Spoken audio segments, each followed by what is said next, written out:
নবীর অনুসরণ না করে আমাদের মজহাবে কি আছে একটু বলেন তো হুজুর। যখন বলা হলো এটা সহিহ হাদিস, এটা কি আমাদের মজহাব? এটা কোন মজহাবের কথা বলেন তো? আমি বলছি রসুলের কথা, বলছে মজহাবের কথা।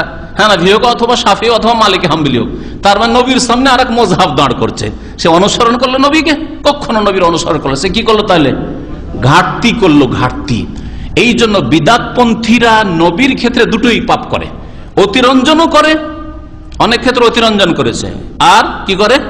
ঘাটতিও করে। অতিরঞ্জন যেমন নবীর নূরের পয়দা, নবী হায়াতুন নবী, মরেনি, হ্যাঁ, নবীর ছায়া ছিল না, বোঝা গেছে? নবীর কবরের জায়গা সব জায়গার চাইতে শ্রেষ্ঠ, এমনকি কাবা শরীফ চাইতে শ্রেষ্ঠ, এমনকি আরশ কুরসির চাইতে শ্রেষ্ঠ। এই কথা কোথায় আছে? ফাজাইল আমল আছে, তবলিগি নেসাগা আছে, শুনে রাখেন ভালো করে, ভালো করে শুনে রাখেন। তাহলে কি করলো? বেদাতীদের মধ্যে অতিরঞ্জনও আছে। আর যখন আপনি পালন করতে বলছেন যে নবীর তরিকে নামাজ পড়ো, ভাই নবী সাল্লাল্লাহু আলাইহি ওয়াসাল্লাম আল্লাহু আকবার দিয়ে নামাজ শুরু করেছেন, নবী সাল্লাল্লাহু নামাজ শেষ হয়েছে আসসালামু আলাইকুম ওয়া রাহমাতুল্লাহ, আসসালামু আলাইকুম ওয়া রাহমাতুল্লাহ, বলছেন না, যাই নামাজের দোয়া পড়তে হবে, নামাইতেও পড়তে হবে, ইক্তাদাউ বিহাযাল ইমাম পড়তে হবে। আর ইমাম হইলে আপনাকে আনা ইমামুল লিমান হাজার আমাল মেহাজুর, এই ট্রিপল আর এতগুলি বিদাত করতে হবে, দিয়ে নামাজ শুরু করতে হবে।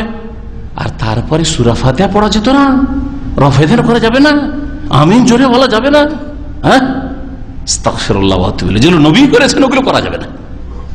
তাহলে এদিকে ঘাটতিও। এই জন্য প্রত্যেক বিদাতি কিছু ক্ষেত্রে অতিরঞ্জন বাড়াবাড়ি করেছে, দিয়ে গোমরা হয়েছে, আর কিছু ক্ষেত্রে কি করেছে? ঘাটতি করে গোমরা পথভ্রষ্ট হয়েছে। এই জন্য ওদের মধ্যে শিরকও দেখবেন, বিদাতও দেখবেন, আবার কারো মধ্যে কুফরিও রয়েছে, আর ফাসিকিও রয়েছে, নাফরমানিও রয়েছে, সবগুলি পাবেন আপনি। কারণ ঘাটতি করলে হয় কুফরি হয়, না হয় ফাসিকি হয়, বললাম। আর বাড়তি করলে, বাড়াইলে কি হয়? শিরক হয়, না হয় বিদাত হয়।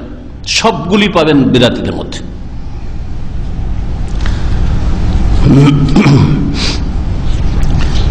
তাদের অনেকে রয়েছে ওয়াতামাদা আল আরা, তারা মতকে প্রাধান্য দেয়।